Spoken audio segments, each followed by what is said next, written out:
100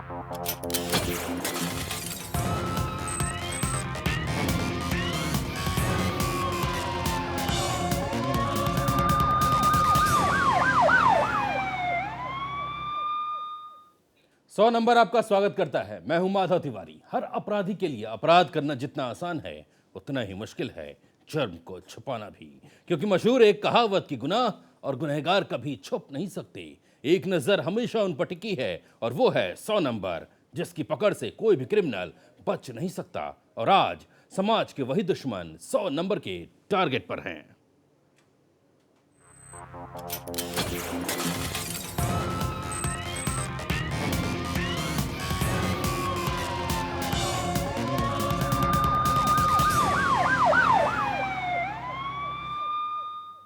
10 साल का एक मासूम अगवा कर लिया गया। किडनैपर ने कॉल कर 35 लाख रुपए की फिरौती मांगी। साथ ही पैसा नहीं देने पर धमकी भी दी कि अगर रुपया वक्त पर नहीं दिया तो मासूम को काट कर हत्या कर दी जाएगी।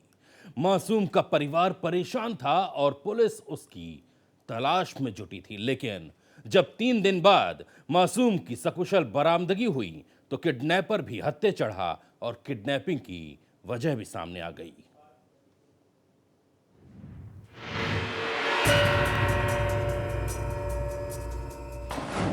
माशूका के लिए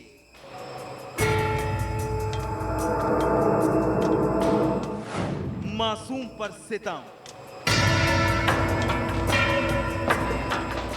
पैसे की खातिर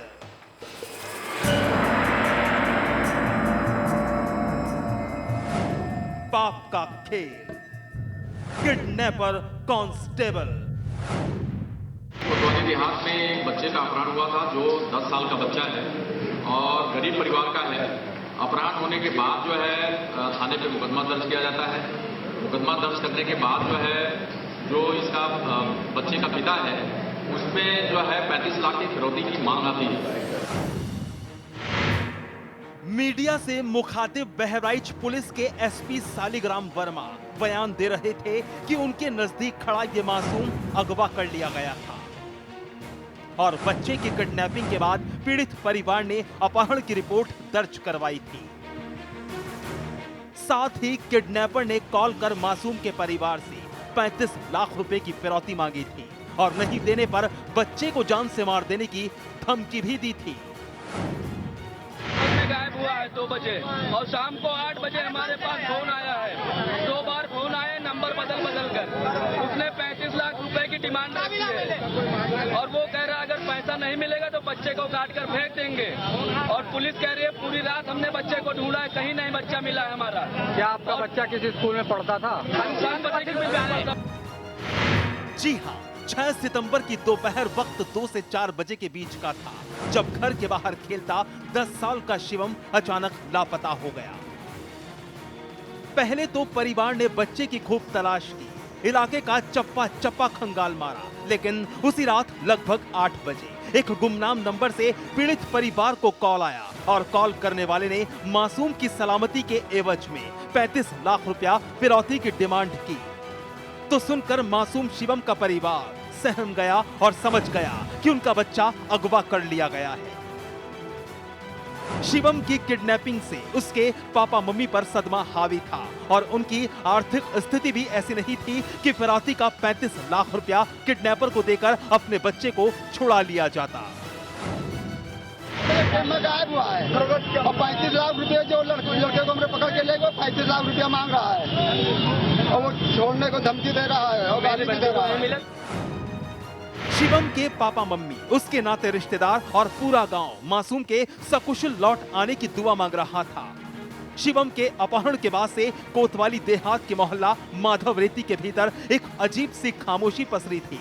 दूसरी तरफ बहराइच पुलिस पूरी शिद्दत से जुट चुकी थी मासूम शिवम की तलाश में। हम लोग फिर एक्टिवेट होकर के कहां से कॉल आई, क्या है, सर्विलांस टीम और हमारे एसपी सिटी, सीओ सिटी और इंस्पेक्टर कोतवाली नगर, इंस्पेक्टर कोतवाली देहात, सारी टीम हमारी एसओजी की टीम लग गई और पूरा मेहनत करके और छानबीन करके जो है ये गैंग पूरा क्रैक हुआ। एसओजी से लेकर कई आलाधिकारी और कोतवाली देहात पुलिस तक हर कीमत पर किडनैपिंग की वारदात को क्रैक करने में जुट गए। वो सारे नंबर सर्विलांस पर लगा दिए गए जिनसे शिवम के परिवार को कॉल कर फिरौती मांगी गई थी। आखिरकार बहराइच पुलिस ने कामयाबी का स्वाद भी चखा। होने के बाद जो है ये जानकारी में आया कि इसमें सूत्रधार एक महिला है और उस महिला से जो है लड़की से संबंध जो है बलरामपुर का एक सिपाही है, सिपाही से संबंध था और आता जाता था। ये लोग प्लान करके बच्चे का अपहरण कर लिए। इंडिगो गाड़ी से इसको ले जाया गया, कई जगह घुमाते रहे और मॉर्निंग में आज जो है ये गोंडा की तरफ ये भागने वाले थे। हुजूरपुर रोड से बच्चे को बरामद किया गया, गाड़ी भी बरामद किया और दो अभियुक्त, एक जिसमें एक कांस्टेबल है और एक महिला, दो को हमने गिरफ्तार किया है। गिरफ्तार करके इनके खिलाफ वैधानिक कार्रवाई।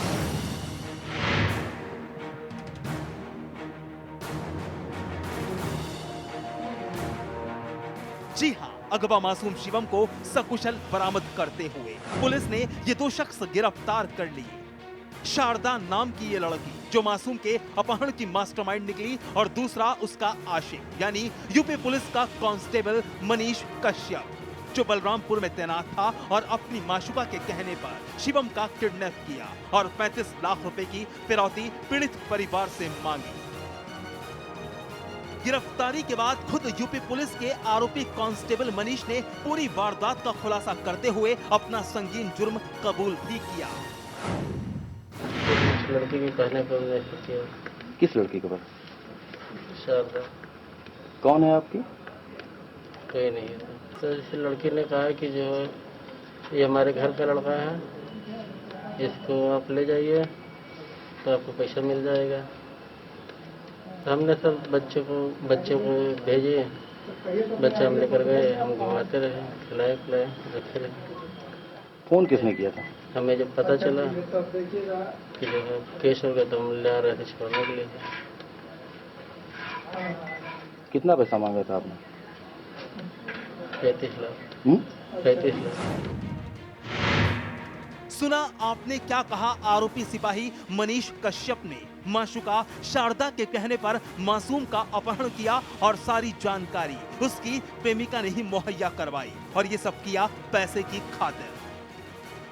कांस्टेबल मनीष अपनी माशुका को खुश देखना चाहता था और उसकी खुशी के लिए गुनाह से हाथ रंग लिए। आखिरकार बहराइच पुलिस की मुस्तैदी रंग लाई और 3 दिन बाद सही सलामत मासूम शिवम को बरामद करते हुए उसके किडनैपर्स भी गिरफ्तार कर लिए।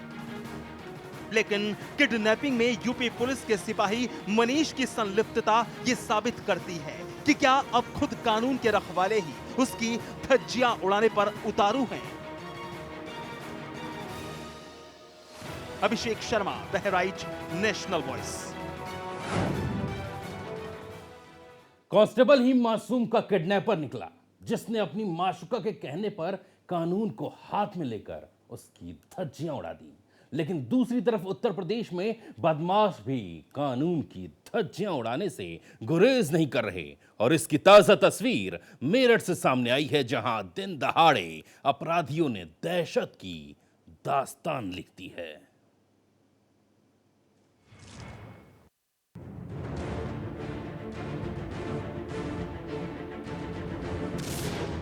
मेरठ के थाना मेडिकल इलाके की सीसीएस यूनिवर्सिटी रोड और उस पर स्थित उज्जीवन फाइनेंस प्राइवेट लिमिटेड यानी एक माइक्रो फाइनेंस कंपनी। लेकिन यह फाइनेंस कंपनी उस वक्त एक वारदात का शिकार बन गई जब दिन दहाड़े बेखौफ बदमाशों ने इसकी दहलीज पर दस्तक दी और देखते ही देखते दहशत की दास्तान गढ़ दी गई।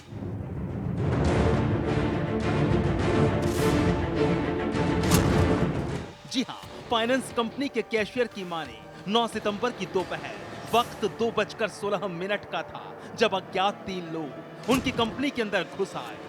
सबसे पहले कंपनी के अधिकारी सुरजीत सिंह को गन पॉइंट पर लिया और फिर कैश केबिन के अंदर दाखिल हुए जहां कैशियर धर्मराज मौजूद था। कैशियर धर्मराज को भी बंदूक के बल पर डराया धमकाया तो सबसे पहले बाहर रखा खुला कैश लूटा गया और फिर तिजोरी की चाबियां छीनकर उसमें रखा पैसा बटोर कर फरार हो गए बदमाश। 3 लोग थे सर, पहले वो हमारे एक अधिकारी हैं सुरजीत सिंह, उनसे उन्होंने कहा अंदर चल गाली दे के। मैं अंदर बैठ के कैश गिन रहा था, ग्राहकों से ले रहा था। उस टाइम उन्होंने मुझे गाली दी कि कैश निकाल बाहर, गाली दे के। तो जितना कैश खुला था, जो डोर होता है, उसमें से तो उन्होंने उठा ही लिया सारा। ठीक है, फिर उन्होंने तिजोरी की चाबी मुझसे मांगी कि तिजोरी की चाबी दो, खोलो इसे। तो वो सारा पैसा उन्होंने निकाल लिया। लगभग टोटल कितने पैसों की रॉबरी हुई? रॉबरी लगभग 12 से लेके 15 लाख के बीच हुई है। पैसा कंफर्म नहीं है, पर 12 से 15 के बीच में है। हमारे पास सारे डॉक्यूमेंट्स उसके रखे हैं, जितना हमने लिया रिसीविंग है सबकी। तो पुलिस ने अभी कुछ नहीं कहा, वो देख के चले गए हैं। फोटो वगैरह लेके उन्होंने पूरा देख लिया है। वो लिख के तो सब कुछ ले गए हैं, पर बता के कुछ नहीं गए हैं क्या होना है क्या नहीं। फाइनेंस कंपनी के कैशियर धर्मराज के मुताबिक 12 से 15 लाख रुपए की लूट अंजाम दी गई है, क्योंकि वारदात से पहले कई ग्राहक कंपनी के अंदर आ चुके थे, जिनसे पैसा कलेक्ट किया गया था। दिन दहाड़े फाइनेंस कंपनी के अंदर अंजाम दी गई लूट की वारदात से शहर में हड़कंप मच गया। मेरठ की चलती फिरती सड़क पर सनसनीखेज वारदात ने सनसनी फैला दी और फिर लूट की वारदात के तला पुलिस के कान तक भी पड़ी। खबर की गंभीरता भांपते हुए थाना मेडिकल पुलिस के साथ साथ एसएसपी और एसपी सिटी ने भी मौके पर हाजिरी लगाई, मौका मुआयना किया और जल्द खुलासे का दम भी भरा। ये उज्जीवन फाइनेंस कंपनी है, माइक्रो फाइनेंस कंपनी। इसमें 2:16 पे इनके काउंटर पे 3 लड़के आए थे और बता रहे हैं कि वो जा करके अकाउंटेंट को धमका करके और 4 बैग में रखा हुआ उसका जो कैश था इस कंपनी का, उसको ले गए हैं। नीचे कोई भी बाइक नहीं थी, पैदल ही लेकर के ये चलते बने हैं। लेकिन यहाँ कुछ लोगों ने देखा है कि ये पल्सर से गए हैं। उनकी जांच चल रही है, जल्दी ही उनको हम पकड़ लेंगे। लेकिन सवाल फाइनेंस कंपनी की मुस्तैदी पर भी खड़ा हुआ। एक भी सीसीटीवी कैमरा ऑफिस के अंदर नहीं लगा था, जबकि रोजाना काफी बड़ी रकम का लेन देन होता था फाइनेंस कंपनी में। बस एक सीसीटीवी कैमरा कंपनी के बाहर गेट पर लगाया गया था, जिसमें वारदात को अंजाम देते लुटेरे भागते नजर आए, जिनके हाथ में वो 4 बैग दिखाई पड़े, जिसमें फाइनेंस कंपनी ने बताया उनका 15 लाख रुपया था। हुआ था, कुछ लोग आए बाहर से, ठीक है ना, हमारे कैशियर के पास सीधा पहुंच गए थे। थोड़ा बहुत हल्ला हुआ वहाँ पे, मेरे को लगा क्या हुआ, कहीं कस्टमर से तो कुछ नहीं हो गया। मैं बाहर निकला तो बाहर एक लोग थे यहाँ पे पाले थे, जो है मतलब जो भी सामान उसके हाथ में था, देसी था और एक और दोनों हाथ में उसके था, वो भी पुश करके मेरे को उधर लेके गया। फिर उधर भी पीछे भी गया, सबको लेके आया। और चूंकि कैशियर चूंकि उसको सेफ बोल्ट की चाबी नहीं मिल रही थी, तो उसने जो है गोली फायर कर दिया। तो फिर हमने उसको सेफ बोल्ट की, मैंने बोला कि वहाँ से चाबी कैशियर को देके मैंने उनको दिलवाया और वो सारा पैसा फिर लेके चला गया। करीबन 15 लाख। यहाँ पे ऑफिस के अंदर 3 थे। ऑफिस तो यही है। किस चीज का ऑफिस? ये फाइनेंस कंपनी है। अभी यहाँ पे distribution manager Amit. Meerut police ने तफ्तीश के बाद खुलासे का दम जरूर भरा है, लेकिन दूसरी तरफ इस एंगल से भी तहकीकात जारी है कि कंपनी के बाहर का कोई भी शख्स नहीं जानता था कि ऑफिस के अंदर सीसीटीवी कैमरे नहीं लगाए गए हैं, और वारदात अंजाम देने वाले ने इस बात का बखूबी फायदा उठाया। पुलिस को शक है कि हो ना हो 15 लाख कैश की इस लूट में कंपनी के किसी न किसी मुलाजिम की मिलीभगत जरूर है। लेकिन यहाँ सवाल तो ये उठता है कि दिन दहाड़े फाइनेंस कंपनी से 15 लाख रुपए लूट लिए जाते हैं और लुटेरे बड़े आराम से फरार भी हो जाते हैं। आखिर मेरठ पुलिस थी कहां और वारदात के बाद क्यों डैमेज कंट्रोल करने के लिए मौका वारदात पर मुस्तैद होने का ड्रामा करती है police? Munawwar Chauhan, Meerut, national voice. 100 number में वक्त एक छोटे से ब्रेक का है। ब्रेक के बाद दिखाएंगे जेल से संगीन जुर्म।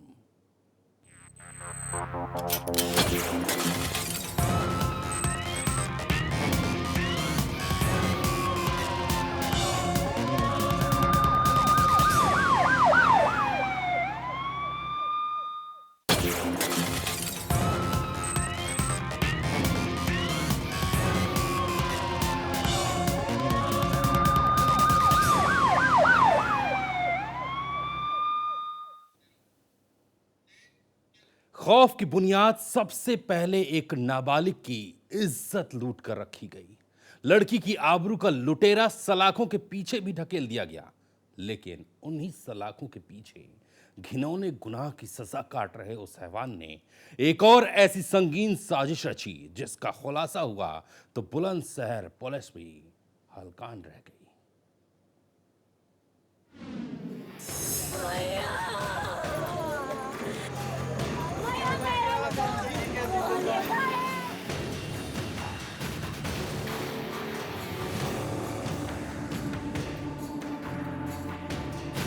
इकतीस अगस्त की ये तस्वीरें पुलिस के लिए बड़ा सिरदर्द बनी। दरअसल बलात्कार की बदस्तूर शर्मनाक वारदातों की वजह से बुलंदशहर पुलिस सख्ते में थी, लेकिन जैसे ही 31 अगस्त को बुलंदशहर पुलिस को अरनिया इलाके में बलात्कार का बदला लेने पर महिला की गला रेत कर हत्या की सूचना मिली, तभी पुलिस हरकत में आई और मौके पर पहुंची। कमरे में महिला की सिरकटी लाश देखकर पुलिस के अधिकारियों के होश उड़ गए। पुलिस के अधिकारी जैसे ही कुछ समझ पाते, गांव वाले आक्रोशित हो गए।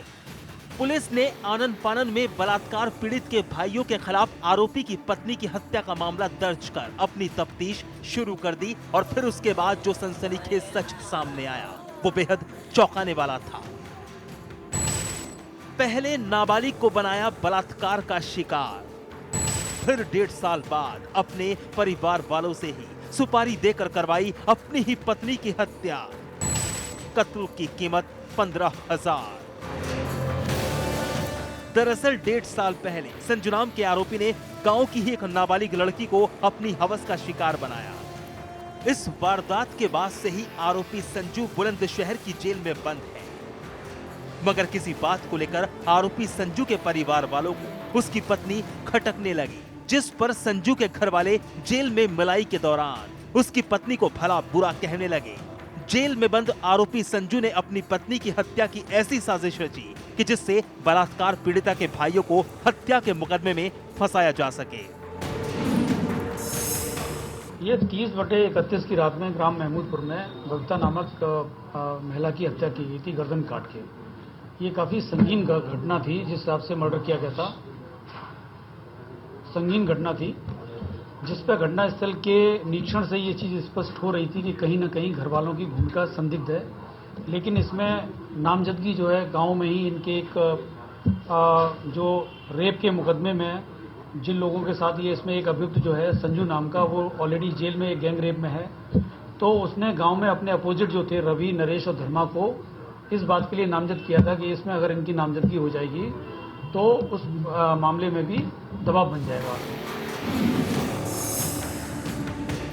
घर वालों की बातों से आजिज होकर संजू ने जेल में बंद हिस्ट्री शीटर सतेंद्र और उसके साथी सूरज को अपनी पत्नी बबीता की 50,000 रुपए की सुपारी देकर हत्या करवाना तय किया।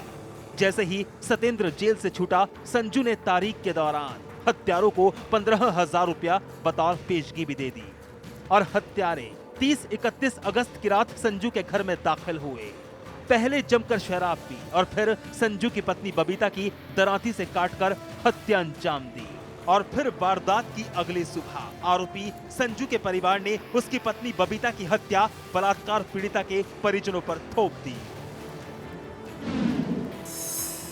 इस घटना का जब पर्दाफाश हुआ तो ये तथ्य सामने आए कि जो मृतका थी उसके चरित्र को लेकर इसके पूरे परिवार वाले परेशान थे और जब जेल में संजू से मिलाई करने गए तो उन्होंने इस बात को रखा कि ये परेशानी हो रही है, तो संजू ने कहा कि इसका निराकरण कर दिया जाएगा। सत्येंद्र नाम का एक आदमी जेल में था जो कि थाना छतारी का एचएस है, उसने और उसके साथी सूरज, इन दोनों को बताया कि ये लोग जो है इस समस्या का निराकरण कर देंगे और कत्ल की योजना तय हो गई। और उसके बाद सत्येंद्र ने इस मामले के लिए 50,000 रुपये मांगे, जिसमें से 15,000 रुपये ये जो सुनील है इसने 24 तारीख को जब वो खुर्जा जेल मतलब मिलाई करने गए थे, खुर्जा तारीख थी, उसमें मतलब 15,000 रुपये इन्होंने पहुंचा दिए, बाकी पैसा दिया जाना शेष था। घटना में उन दोनों ने मतलब दोनों कातिल जो सत्येंद्र और सूरज है उन्होंने आए और हंसली से गर्दन काट के इसके साथ इसकी हत्या कर दी गई। इस हत्याकांड में संजू की मां और रिश्तेदार भी शामिल थे। पुलिस ने फिलहाल आरोपी संजू के बहनोई सुनील को गिरफ्तार किया है और जल्द ही 3 और आरोपियों की गिरफ्तारी करने का दावा कर रही है। हमारा जो साला है संजू, उसने ये कही थी कि मैं अपनी बहू के चरित्रहीन से ज़्यादा परेशान हूँ। ये केस जो पूरा तय हुआ वो 50,000 रुपये में सतेंद्र को कत्ल करना तय हुआ, जिसमें 15,000 रुपये पहले मांगे गए थे, तो वो मैंने 24 तारीख में खुर्जा दे दी। तुम्हें पहले से मालूम थी कि हत्या होने वाली है? हाँ जी। क्या बताया था उसने? उसने ये बताया था 50,000 रुपये इन्हें देने हैं, और ये सतेंद्र और उसका एक साथी है, उसे मैं नहीं जानता, दोनों ने उसकी मिलकर हत्या कर ली।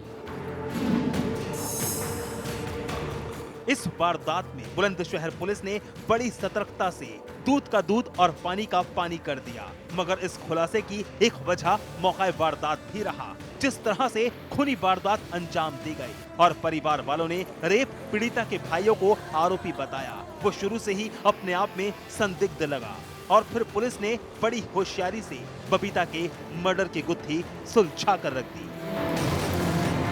मोहित गौमत, बुलंदशहर, नेशनल वॉइस। वो 27 जुलाई का दिन था। एक शख्स की गर्दन पर वार किया गया, उसकी जिंदगी छीनने की कोशिश की गई। जख्मी शख्स ने अपनी आवाज खो दी और तब से उसका इलाज जारी है। पुलिस वारदात की तह तक जाने के लिए पूरा जोर लगाती रही और फिर एक दिन खूनी हमले की हकीकत भी सामने आई, जिसने रुड़की पुलिस के होश फाख्ता कर दिए।